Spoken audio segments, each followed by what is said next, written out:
प्यारे देशवासियों, नमस्कार। आज मैं वक्फ कानून पर जो सुनवाई चल रही है माननीय सर्वोच्च न्यायालय में, उसका कुछ विश्लेषण संतोष मलिक जी ने किया है, वो आपके साथ साझा करना चाहूँगा। संतोष मलिक जी आपके अपने मतदाता जागृति संगठन की राष्ट्रीय अध्यक्षा हैं और उन्होंने जो विश्लेषण किया है, यानी आपको पता होगा 16 अप्रैल को वक्फ जो कानून बना था उसके खिलाफ याचिकाएं माननीय सर्वोच्च न्यायालय में जो लगी थी, उनकी 16 अप्रैल को सुनवाई हुई थी। पूर्व सीजेआई संजीव खन्ना साहब के नेतृत्व में हुई थी वो बेंच की, उसमें सुनवाई। और 16 अप्रैल को वो अंतरिम आदेश जारी करने वाले थे, लेकिन सरकार की तरफ से सॉलिसिटर जनरल ने कहा कि माय लॉर्ड, अंतरिम आदेश जारी मत करिए, हम कल भी सुनवाई के लिए उपलब्ध हैं, कल भी करेंगे।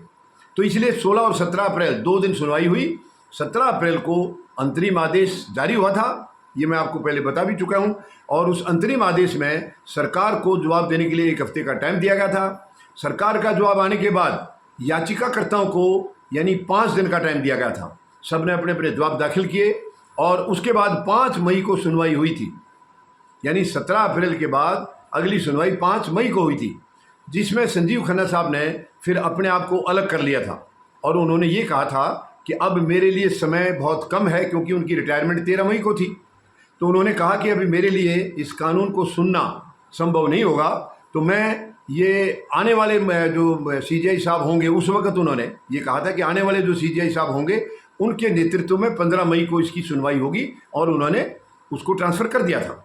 15 मई की सुनवाई वर्तमान जो सीजेआई बी.आर. गवई साहब हैं, उनके नेतृत्व में उनकी बेंच ने ये सुनवाई की 15 मई को। और उसके बाद क्योंकि उन्होंने जस्ट मतलब 1 दिन पहले ही माननीय मुख्य न्यायाधीश महोदय का पद संभाला था, शपथ ली थी, तो इसलिए इसकी हेयरिंग 20 मई के लिए रख दी थी, यानी कल की, जो कल चला गया। 20 मई की हेयरिंग रखी थी और ये कहा गया था कि 20 मई को पूरा दिन सुनवाई होगी। दिन भर में आधा टाइम याचिकाकर्ताओं को देंगे, आधा सरकार को देंगे, और पूरे 20 मई के दिन सारा दिन सुनवाई करके इसको हम अंतिम दौर तक पहुंचा देंगे, ये कहा था। और कल जो सुनवाई हुई है वो करीब 3.25 घंटे हुई है, मतलब पूरा दिन नहीं हो पाई, 3.25 घंटे सुनवाई हुई है।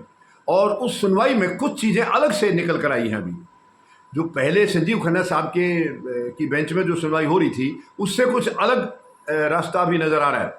एक तो सरकार ने अपने 3 विषय दिए हैं कि केवल इन 3 मुद्दों पर ही सुनवाई होनी चाहिए, बाकी पर नहीं। लेकिन इसका याचिकाकर्ताओं ने कड़ा विरोध किया है। यानी कपिल सिब्बल साहब जो हैं वो याचिकाकर्ताओं की तरफ से, और भी 2 वकील हैं, अभिषेक मनु सिंघवी हैं और धवन हैं, राजीव धवन भी हैं, वो भी हैं। तो इन्होंने कड़ा विरोध किया कि नहीं, सभी चीज़ों पर सुनवाई होगी, सभी बातों पर होगी। तो कल पूरी सुनवाई हो नहीं सकी है और अब आज भी जारी रहेगी सुनवाई। यानी क्योंकि माननीय मुख्य न्यायाधीश महोदय ने कहा था कि 20 मई को पूरा दिन होगी, लेकिन पूरा दिन नहीं हो सकी, केवल 3.25 घंटे हुई। इसलिए आज के लिए भी सुनवाई जारी रहेगी और आज उम्मीद है अंतरिम आदेश तो जरूर आएगा, कम से कम ये पूरी उम्मीद है। लेकिन अब ये किस तरीके से आएगा, क्या आएगा, क्योंकि पहले से जो रूपरेखा है वो बहुत बदल गई है, काफ़ी बदल गई है। कई जो पंजीकृत जो की गई हैं प्रॉपर्टीज़ वगैरह, उनके बारे में भी बातचीत चली। अभी कोई फाइनल उनके लिए नहीं हुआ है, लेकिन उनके भी सवाल उठे हैं कि पंजीकृत करने का आदेश पहले से था लेकिन नहीं किए जा रहे थे, और लेकिन जो जिसकी है वक्फ की संपत्ति वो उनकी मानी जा रही थी, मगर वर्तमान कानून के बाद ये ख़त्म हो जाएगा। उन्होंने ये भी कहा है कि जो भी कोई प्रॉपर्टी है या जिसको हमने कोई एक ऐतिहासिक स्मारक के तौर पर घोषित कर दिया है और वो अगर रजिस्टर्ड नहीं है, तो वहाँ पर ये अधिकार ख़त्म हो जाएगा, वहाँ कोई पूजा पाठ भी नहीं हो पाएगी। तो काफ़ी सवाल ऐसे आए हैं जो मुख्य न्यायाधीश महोदय ने, गवई साहब ने ये क्लियर कट कहा है कि आपको अपना पक्ष पूरी मजबूती के साथ रखना होगा।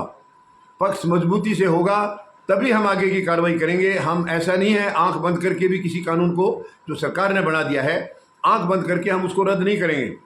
पूरी सच्चाई देखेंगे, पूरी कंप्लीट जो प्रक्रिया है वो कैसे उसका पालन हुआ है या नहीं हुआ है, संविधान की धाराओं का जो उल्लंघन, जो अभी तक कई बातें सामने आई हैं कि कई धाराओं का उल्लंघन हुआ है, लेकिन गवई साहब ने अभी पूरी तरह से मजबूती से ये कहा है कि कल हम सुनवाई करेंगे, लेकिन अपना अपना पक्ष सबको मजबूती के साथ रखना होगा, सब सबूतों के साथ रखना होगा।